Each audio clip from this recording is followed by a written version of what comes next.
commencement était la parole, et la parole était avec Dieu, et la parole était Dieu. C'est par la parole que Bartimée a vu, c'est par la parole que Lazare a été ressuscité. Et aujourd'hui, autour de la parole, nous allons échanger avec le prédicateur de la parole, excusez-moi, la tautologie, parce que c'est le mot-clé de notre émission, la parole. Eh bien, nous recevons pour vous l'apôtre Israël Monga, avec qui nous allons décortiquer un sujet très, très intéressant par rapport à cette année 2025. Bonjour et bienvenue, apôtre. Bonjour, bonjour, merci. Bonne année surtout. Merci, bonne année. Comment vous allez? Le Seigneur nous soutient et nous commençons ces mois en ayant vraiment la foi. Amen. Nous commençons ces mois en ayant vraiment la foi. J'aimerais que vous regardiez votre caméra et vous vous adressiez à la population, aux téléspectateurs qui vont nous suivre. Déjà par rapport au début de cette année, quel est le message? Quels sont les vœux les plus intéressants et les plus fous venant de votre cœur?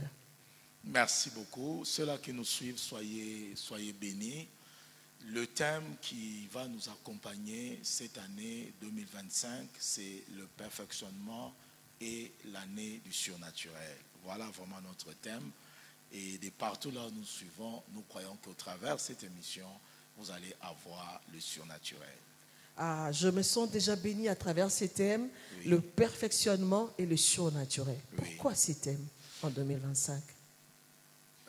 C'est un thème où le Seigneur nous met dans le cœur. À chaque fois que nous aurons des problèmes, nous devons croire à une intervention surnaturelle. Ça signifie que le Seigneur voulait simplement nous dire, le mot perfectionner, c'est équiper, et le mot surnaturel, c'est son intervention lorsque nous avons un équipement efficace. Qui va nous équiper? C'est le Seigneur lui-même. Le Seigneur lui-même. Perfectionnement surnaturel. Et surnaturel. Pensez-vous que le peuple de Dieu qui nous suit va vraiment vivre ces thèmes? Parce qu'il y a certains qui disent, c'est comme si 2025 et la prolongation de 2024, on leur a promis des choses. Il y a eu des thèmes où on a aussi évoqué le surnaturel, l'année des miracles, mais ils ne l'ont pas vécu, apôtre Israël Monga. Oui. Pensez-vous qu'en 2025, nous allons vivre ces thèmes, perfectionnement et surnaturel? Ça ne sera pas la prolongation de 2024? Ce que je peux dire, Maman Blandine, la parole de Dieu n'est pas une théorie. Okay. La parole de Dieu, elle est vivante et elle nécessite la foi auprès de la personne qui écoute cette parole.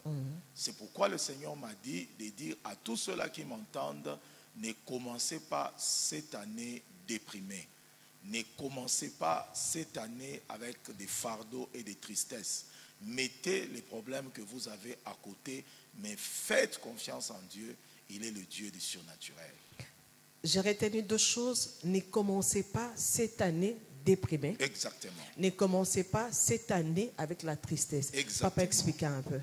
Allez en profondeur. On en a besoin. En fait, c'est un message puissant, aussi simple que ça soit. Toute attitude que nous avons au début de cette année devient une sémence et un fondement pour cette année. Ah, voilà. Toute attitude que nous avons au début de cette année est une sémence. Alors, quelle est votre sémence? C'est la tristesse ou la joie? À vous, papa. La joie, bien sûr. La joie, la paix, et surtout l'espérance. Amen. Surtout l'espérance. J'espère qu'il y a un Dieu puissant.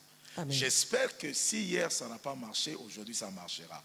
J'espère que si hier j'avais attendu longtemps, il y a un temps pour chaque chose. Ça signifie que notre espérance doit être basée sur la personne de Dieu.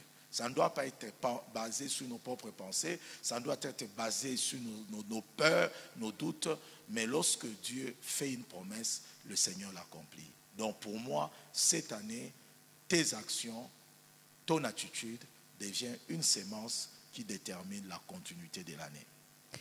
Comment avoir cette attitude, papa, pour vivre ces perfectionnements et les surnaturels? Oui. Nous allons lire la parole de Dieu. Ok.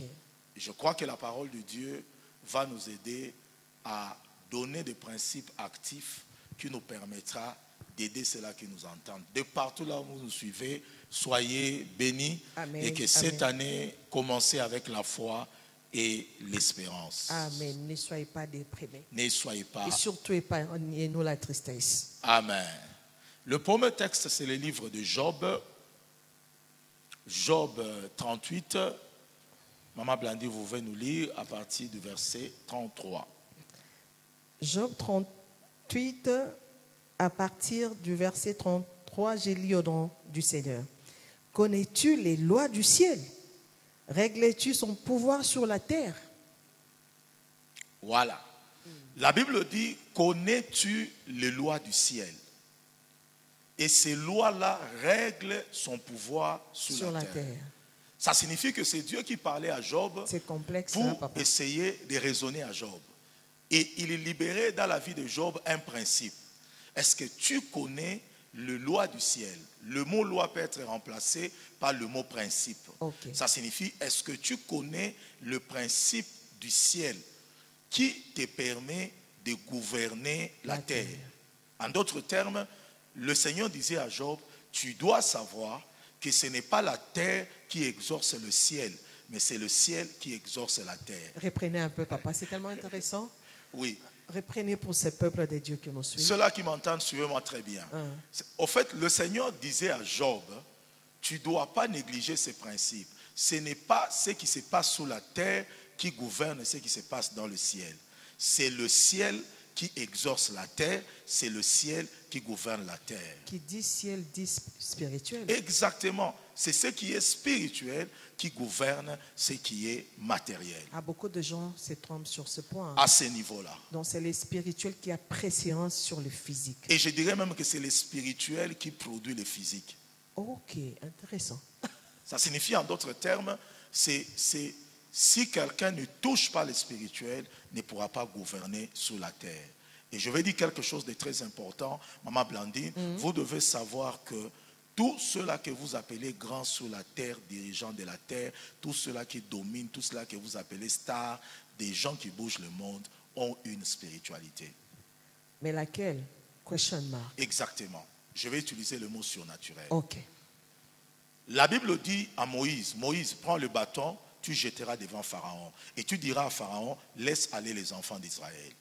Et Moïse n'était pas informé. Lorsqu'il arrive, il y a quelque chose que Dieu ne lui avait pas dit. Il prend le bâton, il jette, ça devient un serpent. Aaron était là. Et Pharaon n'était pas effrayé. Et parce qu'il disait, je suis capable de produire ce que vous avez produit. Ça signifie en d'autres termes, il appelle ces magiciens qui viennent, qui prennent aussi les bâtons, qui jettent, ça devient le serpent. Et je crois que celui qui était beaucoup plus effrayé, c'était Moïse et Aaron. Parce que c'était sa première fois. Ils auraient dit à Dieu, tu aurais dû nous prévenir que nous allons avec le surnaturel. Là-bas aussi, il y a le surnaturel. Donc nous pouvons dire, sans crainte d'être contredits, que les enfants de Dieu peuvent opérer dans le surnaturel et les enfants du diable aussi peuvent opérer dans le surnaturel. La différence entre les deux surnaturels, c'est que c'est notre surnaturel et spirituel. Ok. Mais même chez les magiciens aussi, ce n'est pas spirituel. Comment ça? Parce que le terme spirituel, c'est un terme qui signifie que tout ce que nous faisons vient du Saint-Esprit.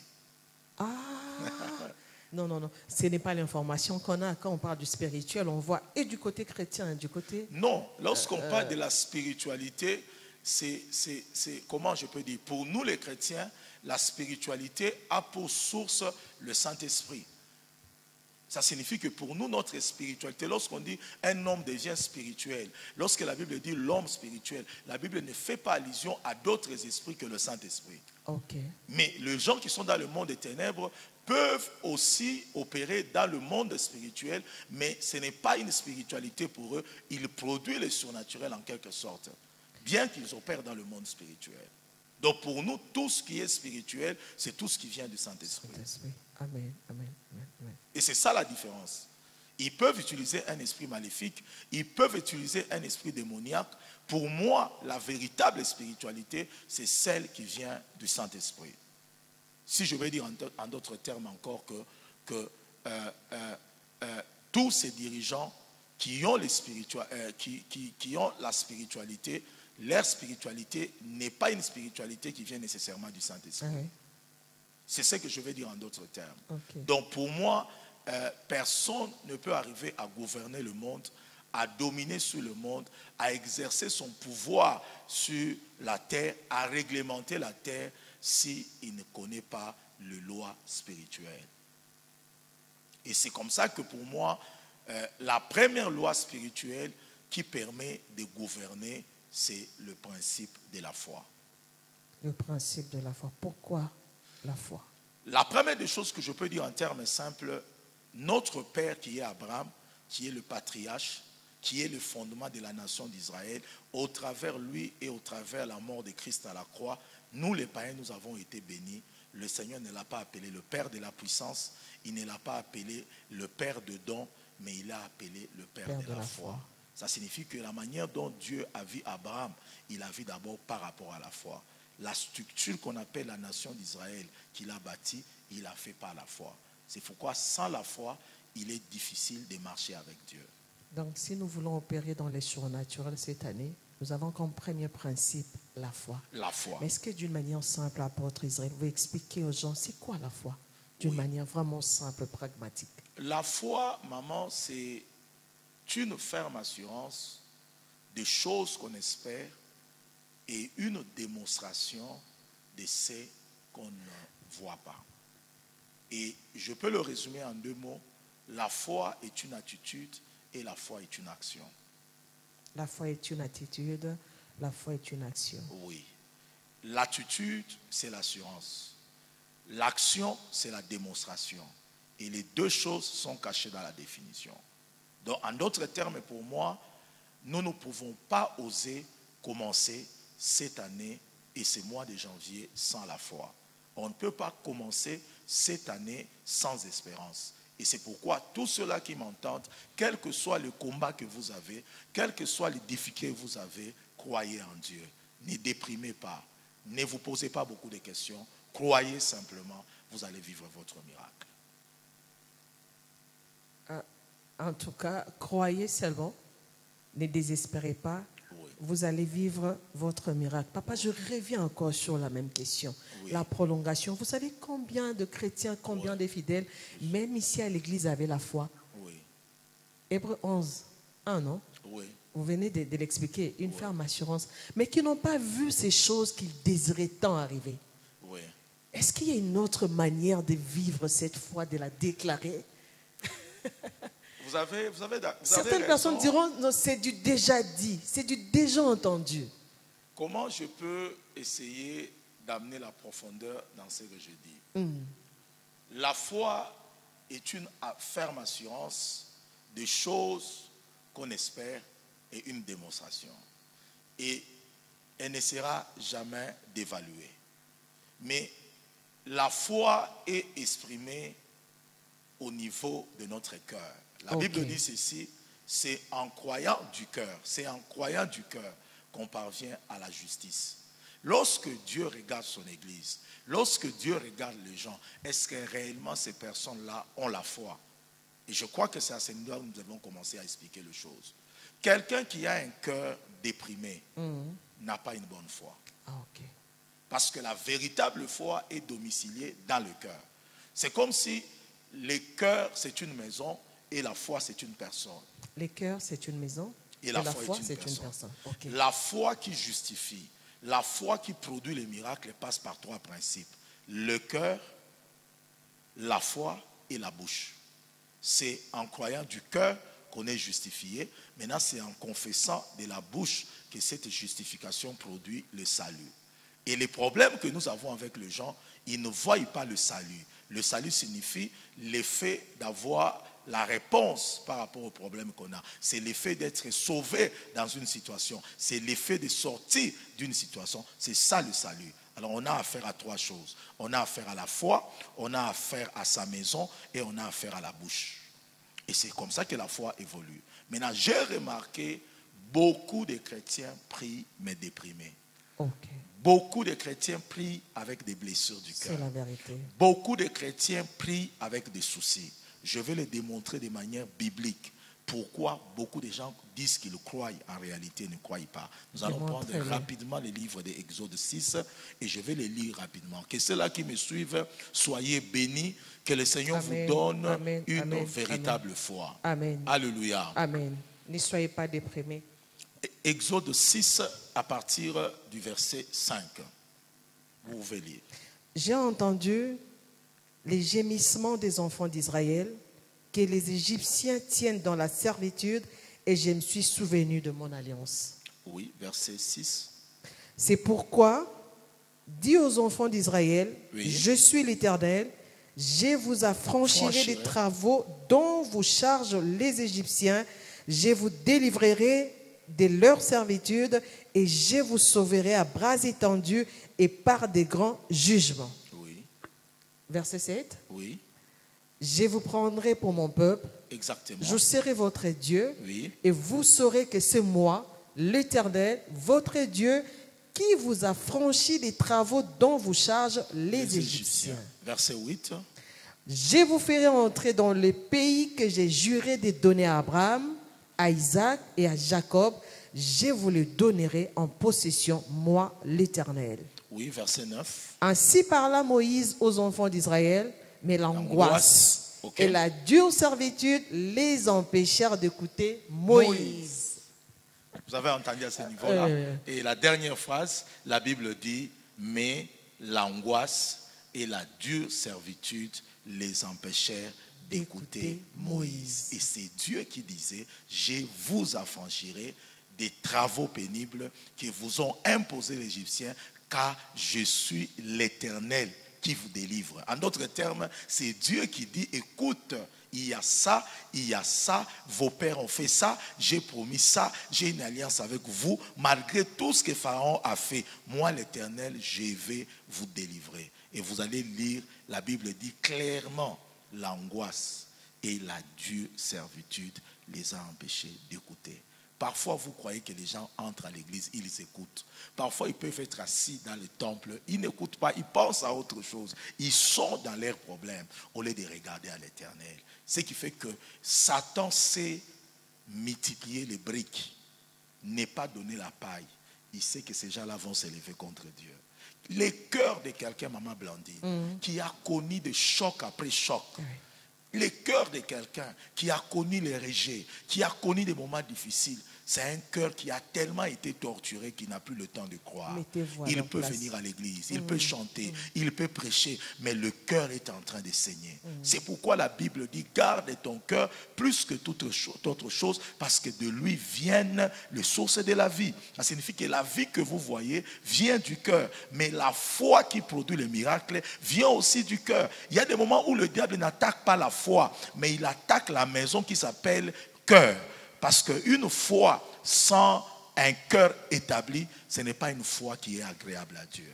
Papa Israël, maintenant, comment aider ces cœurs? Comment traiter ces cœurs à vivre la foi?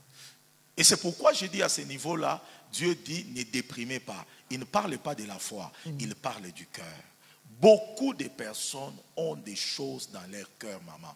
Beaucoup de personnes sont chargées. L'oppression, elle est grande au point que les gens n'ont plus le temps d'écouter Dieu. Si vous marchez dans la ville, vous allez constater que ce que vous appelez avant les cabarets, les bars, sont en train de revenir. Avant, ce sont les églises qui prenaient les places là où il y avait des bars. Mais aujourd'hui, vous allez voir, là où il y avait des églises, les bars commencent à récupérer. En d'autres termes, les gens font semblant d'être dans les églises, mais la foi violente, la foi véritable n'existe plus. C'est là que Pierre dit, si c'est toi qui marche dans le surnaturel, ordonne que moi aussi je fasse ce que tu es en train de faire. C'est ça la foi violente. Et c'est ce que les fidèles veulent voir. Exactement.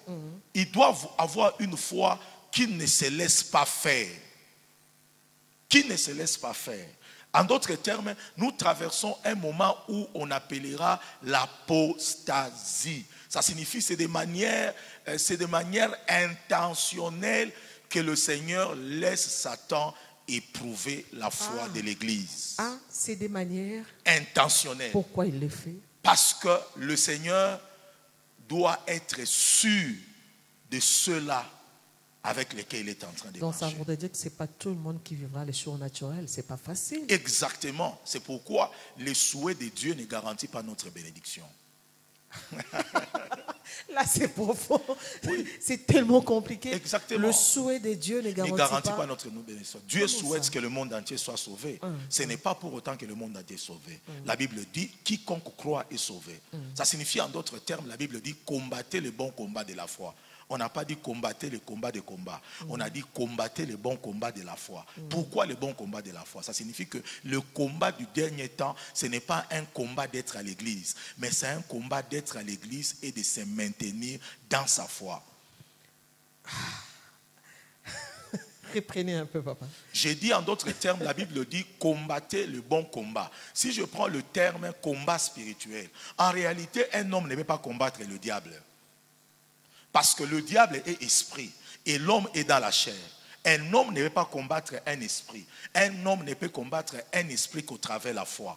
Parce que nous ne voyons pas les esprits, mais nous savons qu'ils viennent nous attaquer. Mais les sorciers voient dans le monde spirituel. Ils voient ce qu'ils combattent. Ils nous voient lorsque nous combattons. Mais nous devons combattre le monde spirituel au travers de la foi. Ce n'est que la foi qui nous permet d'opérer dans le surnaturel. Il n'y a que la foi qui nous permet d'opérer dans le monde spirituel. C'est pourquoi la Bible ne dit pas qu'il est sans la foi, il est difficile d'être agréable. Il est impossible d'être agréable à Dieu. Impossible, ça signifie que s'il n'y a pas la foi, tu ne peux pas opérer avec Dieu. Vous qui nous suivez, je crois que l'apôtre est vraiment clair. Déjà, le passage de Hébreux 11, 6 le dit, sans la foi, il est impossible de lui être agréable. Or, cette année, nous devons marcher dans le surnaturel. Qui dit marcher dans le surnaturel, dit avoir la foi. Alléluia, c'est vrai. Donc, en d'autres termes, le Seigneur veut que certaines personnes déjà, à partir du mois de janvier, qu'ils expérimentent la main de Dieu. Amen. Et c'est lui qui dit, Amen, là où tu es, si tu as la foi, tu verras ce que je dis. Je l'ai dit à votre place, chers téléspectateurs, Amen, Amen, Amen. Papa, est-ce que là, ce n'est pas seulement la théorie? Ce que vous nous dites là. Ce n'est pas la théorie. Je peux donner un exemple concret. Parce que quand Pierre a vu Jésus marcher sur les eaux, n'est-ce pas? Oui. Et c'est par là qu'il a demandé aussi au maître de l'aider à marcher sur les eaux. Oui. Mais maintenant, pour les peuples qui nous suivent, là, oui. C'est quoi la pratique qui va vraiment les stimuler à croire qu'il y aura le surnaturel, qu'ils vont vivre dans le surnaturel cette année? Je vais dans la pratique. Il dit un fantôme. Jésus dit, je ne suis pas un fantôme. Rassure-toi que c'est moi. Le mot rassure-toi, c'est moi. En grec, ce n'est pas comme ça que ça a été écrit. C'est ego émi. Ego émi, si rassure-toi que je suis. Il y a le terme ego qui signifie moi, mais la traduction, ce n'est pas ego, c'est ego émi. Ça signifie moi, je suis. Ça signifie en d'autres termes, lorsque tu me vois, lorsque tu veux venir vers moi, tu peux être dans la confusion. Tu peux croire que je suis un fantôme. Mais n'oublie jamais ce qui te permet de m'atteindre, ce qui te permet d'atteindre tes objectifs avec moi. Tu dois être rassuré de ma présence avec toi. Ça signifie, en d'autres termes, lorsque nous allons dans les églises, ce n'est pas pour chercher les relations. Lorsqu'on va dans les églises, ce n'est pas chercher qui me donnera le travail. Lorsqu'on va dans l'église, ce n'est pas pour demander de l'argent. Lorsqu'on va dans l'église, c'est pour rechercher la présence de Dieu. Amen. Ah, c'est ce qui manque à beaucoup de chrétiens. Les chrétiens comptent sur les autres. Les chrétiens font des calculs. Les chrétiens disent, je veux dans cette église-là parce qu'il y a beaucoup de directeurs. Je veux dans cette église-là parce que le pasteur peut m'aider. Les ministres viennent prier. Et c'est ce qui se passe dans nos églises. Là où la foi n'existe plus. Là où on compte sur les relations. Dieu veut que son peuple compte sur lui en premier. Amen. Amen. Amen. Amen. Ça signifie que lorsque tu dis dans ta vie, je n'ai personne dans ma famille sur qui je peux compter. Tel compte sur son oncle qui est directeur, tel compte sur son frère qui est au ministère, tel compte sur tel qui est à la présidence. Dieu te pose la question, maintenant toi tu comptes sur qui? Maintenant il te dit, si toi, tu n'as personne sur qui il faut compter, je te prépare à être la personne sur qui les autres doivent compter. Amen, amen. Et c'est le cas pour quelqu'un cette année. Exactement. Amen. Ça signifie que nous devons remettre notre confiance entièrement à Dieu. Amen. La Bible dit, maudit soit l'homme qui met la confiance dans un homme. Les hommes déçoivent. Ils peuvent t'acclamer aujourd'hui, demain ils vont crier sur toi. Ils peuvent t'aimer aujourd'hui, demain ils vont t'abandonner. Il n'y a qu'un seul qui ne peut jamais t'abandonner. Il s'appelle l'Éternel. Et la foi doit être une foi domiciliée dans un cœur restauré. Amen, amen, amen. Je crois que par rapport à la pratique, je ne sais pas, papa, si vous allez permettre que je donne un exemple. Oui. Souvent, nous les Congolais, dans notre adage, on dit le mois de janvier, c'est le mois le plus long. Oui. C'est le mois de la crise financière. Exactement. Et beaucoup de gens ne s'attendent pas à un miracle au mois de janvier. Exactement. C'est impossible pour la plupart des personnes. Oui. Alors que la personne qui vous parle en face, oui, je parle de moi, oui, a obtenu son miracle un certain mois de janvier de l'année 2021. Ok. C'était par la foi. Par la foi. J'avais la foi. C'est une manière d'encourager, vous qui nous suivez, que l'exemple pratique est là devant vous. Oui. Une personne qui a obtenu un travail au mois de janvier. Oui. Parce que j'ai dit à Dieu, je ne voudrais pas vivre un janvier comme tout le monde. Exactement. Je voudrais que mon janvier soit miraculé. Exactement. Et puis je l'ai vécu. Oui. Si je n'avais pas vécu ces miracles aujourd'hui, je ne serais pas avec vous. Alléluia. Sur ces plateaux. Alléluia. Donc croyez. Ne Alléluia. Commencez pas ces mois déprimés. Croyez. Ce que l'apôtre Israël est en train de vous dire est vrai. Recevez cette sémence de la foi. Croyez, croyez, croyez-les et vous vivrez les surnaturels. Quel a été mon surnaturel, papa? Oui. Pendant que moi je priais, pendant que je demandais à Dieu le travail, le Seigneur est allé dealer pour moi dans un rêve. Il est allé donner mon nom à mon chef. Mon chef m'a cherché durant 3 ans, mais il s'était trompé des noms. Alors je ne sais pas pourquoi le Saint-Esprit veut qu'on en parle, que je parle de ces témoignages. C'est la foi. Moi je m'appelle Yaba. Lui, il m'a cherché avec le nom de Kipulu durant 3 ans. Et pendant ces années, moi je priais. Oui. C'était l'année de la Covid. Oui. Et pendant cette année, Dieu m'a dit, va à la montagne. Va me chercher pendant 3 jours, chaque mois de l'année 2020. Il me l'a dit en décembre 2019. Oui. Moi, je ne savais pas. Lui a déjà vu qu'il y aura la Covid et que les églises seront fermées. C'est comme ça que papa a dit, quand vous venez à l'église, ne venez pas pour les relations. Oui. Venez pour vous. Ayez une relation personnelle avec Dieu. Alors, je l'ai cherché à la montagne pendant 12 mois. Wow. Et c'est pendant le mois de décembre 2020, le Seigneur est allé voir mon chef pendant son sommet pour lui dire, la femme que tu as toujours cherchée ne s'appelle pas Kipulu, elle s'appelle Blandine Yaba. Nous sommes aujourd'hui le 8 janvier, c'est le jour où ma nomination a été signée. Wow. C'est ça mon témoignage, ça, le 8 janvier. Ça, c'est la foi. Et pour moi, le mois de janvier est devenu vraiment particulier. Et quand l'homme de Dieu vous dit, ne commencez pas ces mois avec la tristesse, croyez-moi. C'est une sémence et la foi. À vous, papa. Vous avez suivi mon témoignage. Que Dieu te bénisse abondamment. C'est un exemple pratique. Donc, je peux encore dire à ceux-là qui nous suivent 2 mots d'ordre.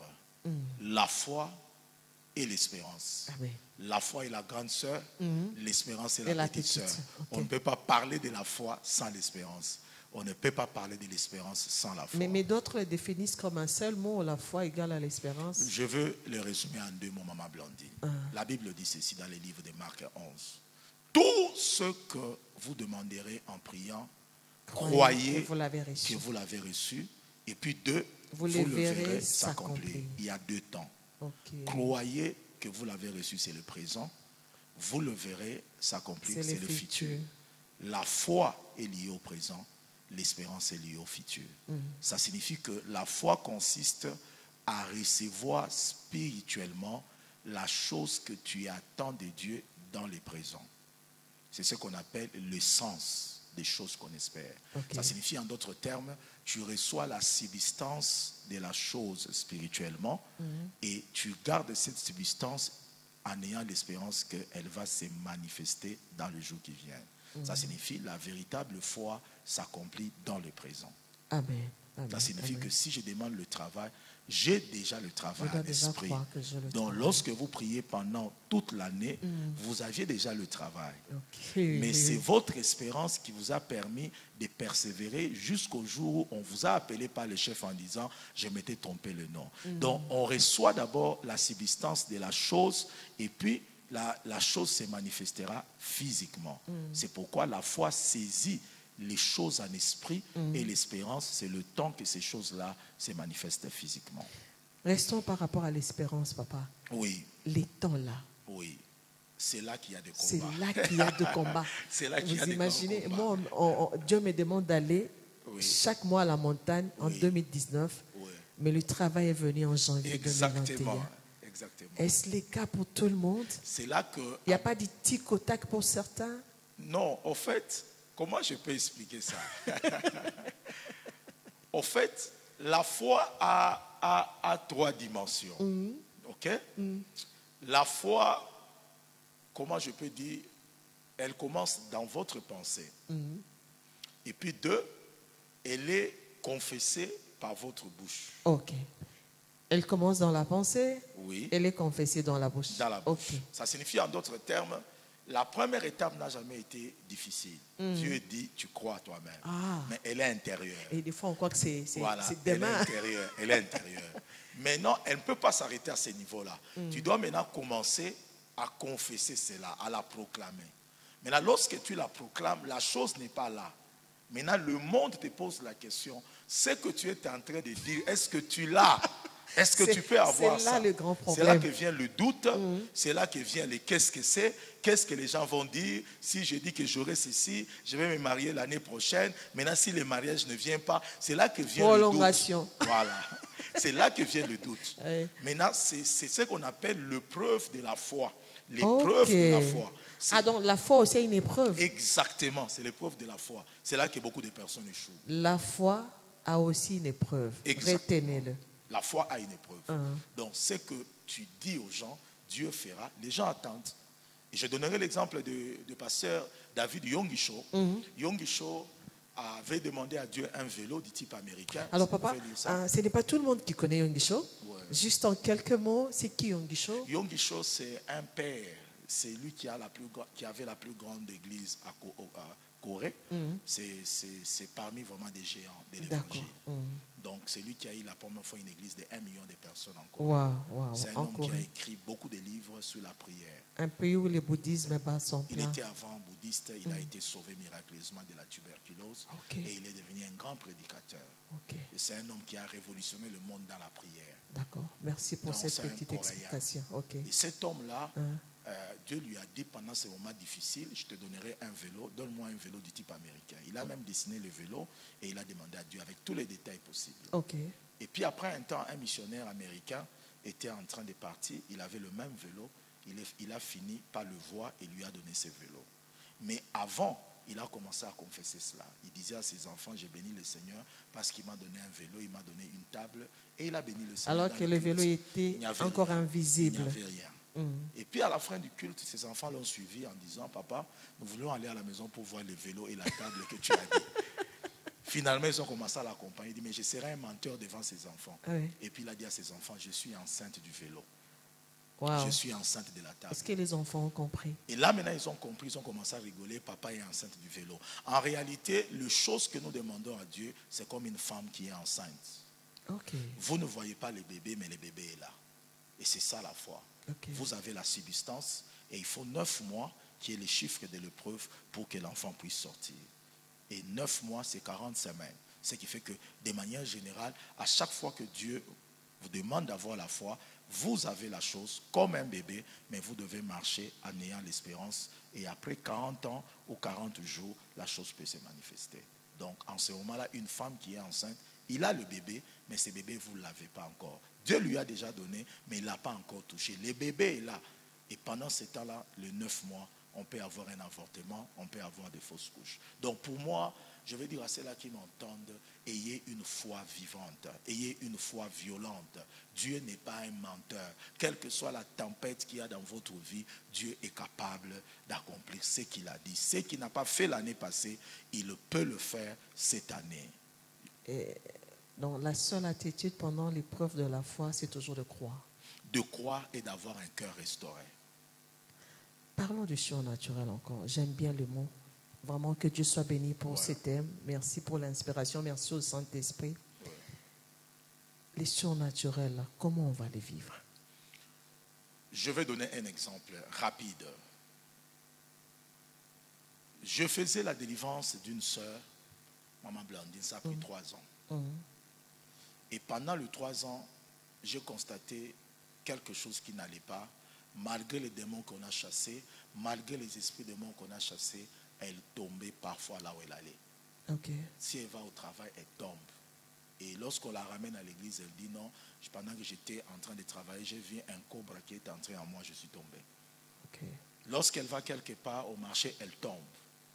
Finalement, je pose la question à Dieu, j'ai beaucoup travaillé sur les cas, pourquoi la personne continue à tomber? J'entends le Seigneur me dire, Maman Blandine, aiguille, aiguille, aiguille. J'ai dit, bon. Et puis je rentre et je demande à la sœur, Dieu me parle de toi, il m'a dit aiguille, aiguille. Il dit non, j'ai oublié. Il te dit pendant tout le temps où tu me faisais la délivrance, que dans mon corps j'avais une aiguille. Et mon père m'avait mis cette aiguille-là. Oh. Il était venu un matin, il a pris sa main, il m'a dit ma fille, je vais mettre quelque chose qui va te protéger, qui va te garder, même contre la foudre et tout ça. Il a fait quelques formules magiques et puis l'aiguille, il a enlevé la main, l'aiguille s'est retrouvée à l'intérieur. Et elle savait que il s'agissait d'une aiguille. Oui, elle savait parce qu'on l'a introduit et ça bougeait chaque fois, ça montait. Ça bougeait, ça montait. Elle vivait avec ça. Mais elle ne pouvait jamais s'imaginer pendant sa délivrance en disant que non, il y a une aiguille ici. Ce n'est que lorsque le Seigneur m'a dit aiguille et lorsque je lui ai dit, il a dit oui, j'ai vraiment une aiguille qui est en train de circuler sur mon corps. Pour elle, c'est la protection. Mais après un temps, son propre père, qui était censé le protéger, a commencé à chercher à la sacrifier. Et c'est pendant ce temps-là que moi je suis arrivé, j'ai commencé à prier pour la personne, j'ai commencé à prier pour la personne, à délivrer la personne. Mais il s'est posé un problème. Elle tombe à tout moment parce que cette aiguille agit comme une caméra qui connaît tout son mouvement. Si un fiancé vient, le fiancé doit repartir. Si un travail vient, l'aiguille alerte parce que l'aiguille agit comme une caméra démoniaque à l'intérieur de la personne. Et je suis allé poser la question à Dieu, Maman Blandine, comment, Seigneur, je peux libérer la personne?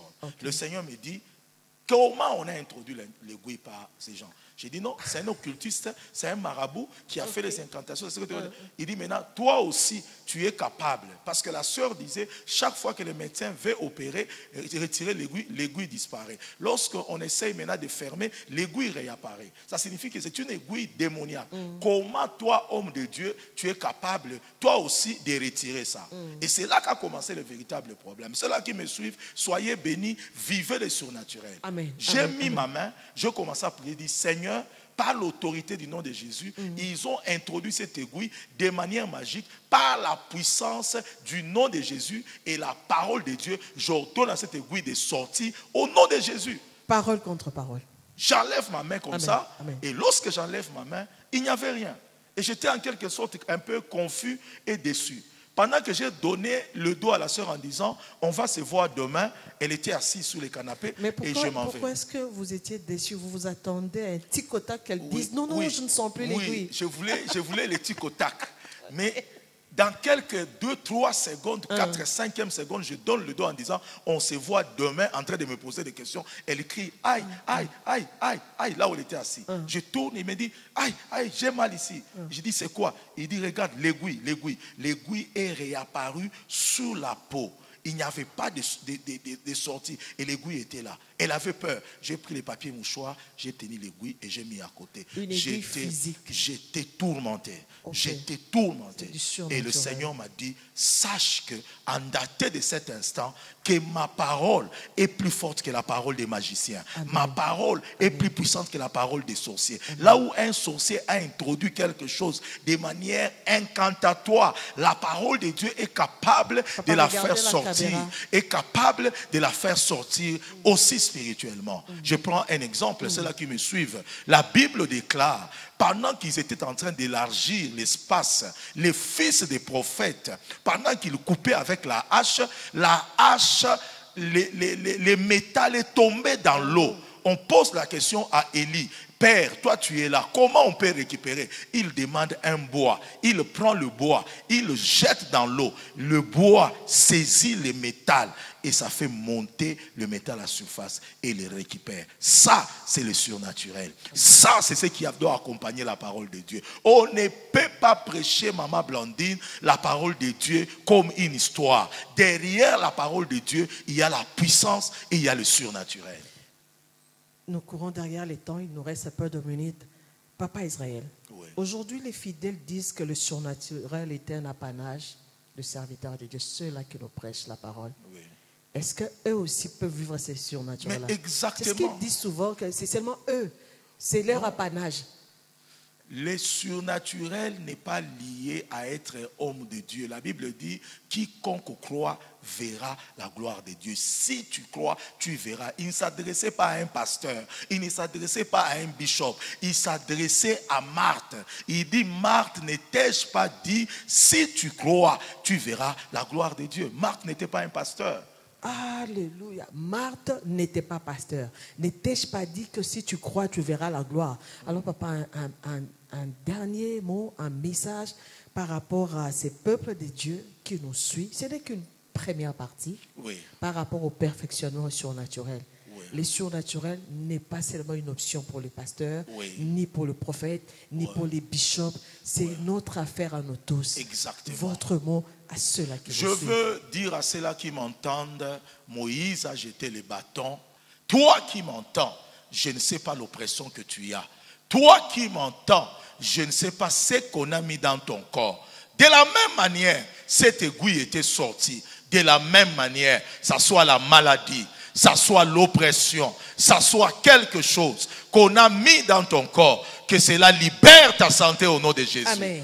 Je prie là où tu es, et partout là où tu me suis, tu sois dans un hôpital, tu sois cloué dans le lit de maladie de l'hôpital, sois guéri de ta maladie au nom de Jésus. Amen. Sois restauré de ta maladie au nom de Jésus. Amen. Je ne sais pas qu'est-ce qui a pris le contrôle de ton corps. Ça soit un esprit de mort, ça soit un démon, ça soit une infirmité. Dans le nom puissant de Jésus, sois guéri. Amen. Sois libéré, Amen. Sois restauré. Amen. Je ne sais pas si quelqu'un t'a déprimé. Je ne sais pas si tu es en bas, au bas de ta foi, là où tu es. Que Dieu fortifie ton esprit. Amen. Que Dieu te relève. Je dis dans le nom puissant de Jésus, dans le nom puissant de Jésus, je lève ma main.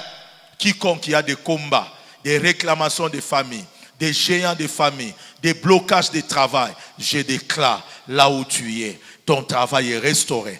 Ta vie est restaurée. Amen. Sois libéré, sois restauré au nom de Jésus de Nazareth.